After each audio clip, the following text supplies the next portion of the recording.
Afternoon. My name is John Michael Turner. I currently reside in Burlington, Vermont. I served with Kilo Company, 3rd Battalion, 8th Marines as an automatic machine gunner. There's a term, once a Marine, always a Marine, but there's also the term, eat the apple, F the Corps. I don't work for you no more. That was John Michael Turner stripping his medals and ribbons from his chest and throwing them into the audience to the applause of attendees at Winter Soldier. Turner then went on to describe some of his time in Iraq.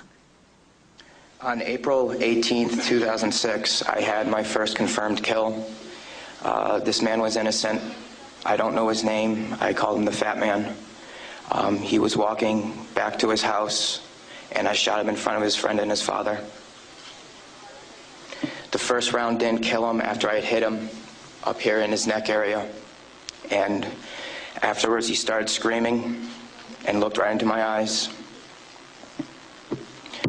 So I looked at my friend who I was on post with, and I said, well, I can't let that happen. So I took another shot and took him out. He was then carried away by the rest of his family. It took 7 people to carry his body away. We were all congratulated after we had our first kills, and that happened to have been mine. My company commander personally congratulated me, as he did everyone else in our company. This is the same individual who had stated that whoever gets their first kill by stabbing them to death will get a 4-day pass when we return from Iraq.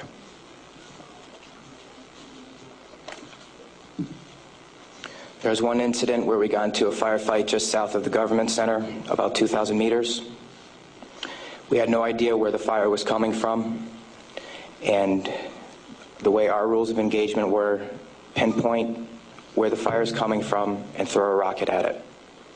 So with that being said, we still didn't know where the fire was coming from, and an 84mm rocket was shot into a house. I do not know if there was anyone in it. We do not know if that's where the fire was coming from, but that's what was done. Please go to the next image.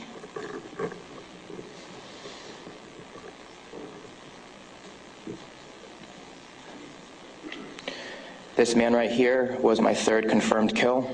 As you can see, he was riding his bicycle.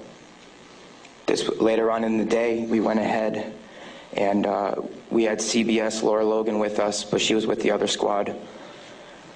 And so she wasn't with us, so myself and 2 other people went ahead and took out some individuals because we were excited about the firefight we had just gotten into, and we didn't have a cameraman or woman with us. With that being said,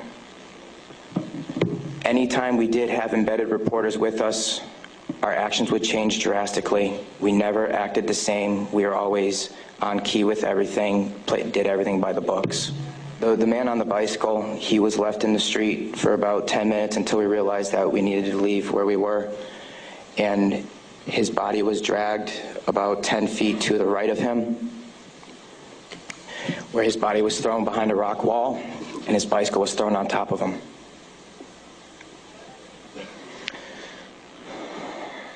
Another thing that we used to do a lot was recon by fire, where we would go ahead and try to start a firefight if we felt threatened in any way, shape, or form. There's one particular incident where we were working with the Iraqi Army and the Iraqi Special Forces in downtown Ramadi, and with our squad and the Iraqi Army, there was also lieutenant colonels, majors, first sergeants, and sergeant majors. Sorry, sergeants major. With that being said, the Iraqi Army would go into the house, kick in the doors, and then go ahead and shoot. And there were loud bursts of machine gun fire. We thought we were taking fire, but then we later found out that it was them.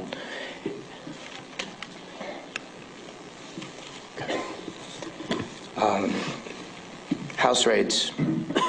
Because we were a grunt battalion, we were responsible for going on several patrols. A lot of the raids and patrols we did were at the night, around 3 o'clock in the morning, around there. And what we would do is just kick in the doors and terrorize the families. That was an image taken around 3 o'clock in the morning through night vision goggles. And that is the segregation of the women and children and the men. If the men of the household were giving us problems, we'd go ahead and take care of them any way we felt necessary, whether it be choking them or slamming their head against the walls. If you go back to that one picture, that was one man that wasn't taken, that was taken care of in a very bad way. Because of all the wiring that he had, it would be considered an IED making material. On my wrist, there's Arabic for FU. I got that put on my wrist just 2 weeks before we went to Iraq because that was my choking hand. And anytime I felt the need to take out aggression, I would go ahead and use it. Please go to the next picture. Next. There's an instance of detainees and how they were treated in a nice manner. Next.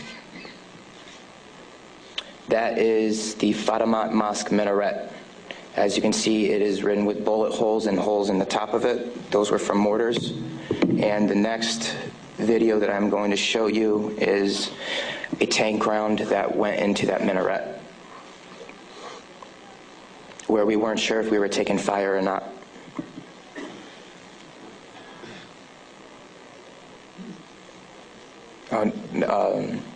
I'll talk about this one. This is after one of the guys in a weapons company had gotten shot.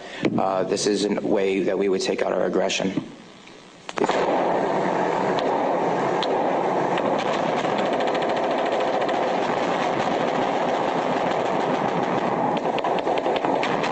For those of you who don't know, it is illegal to shoot into a mosque unless you were taking fire from it. There was no fire that was taken from that mosque. It was shot into because we were angry. Can you please play the next video?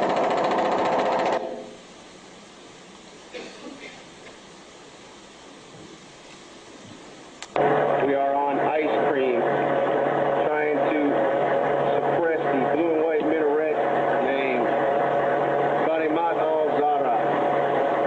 Hellraiser, Hellraiser. Go ahead, take another tape around that building over there. That's that mosque door. Another round. Kilo 2. Oh! Yes! Next image. That, okay. With that being said, there's many more stories and incidents for me to talk about, although we don't have the time to. But this just goes to show you that that was the after effect of the tank round. This just goes to show you that everyone sitting up here has these stories. And there's been over 1 million troops that have gone in and out of Iraq. So the possibilities are endless. Next image, please. The reason I am doing this today is not only for myself and for the rest of society to hear, but it's for all those who can't be here to talk about the things that we went through, talk about the things that we did. Next image.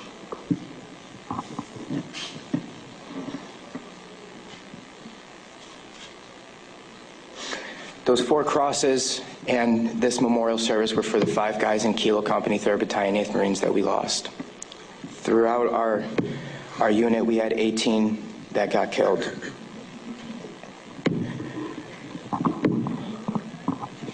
With that being said, that is my testimony.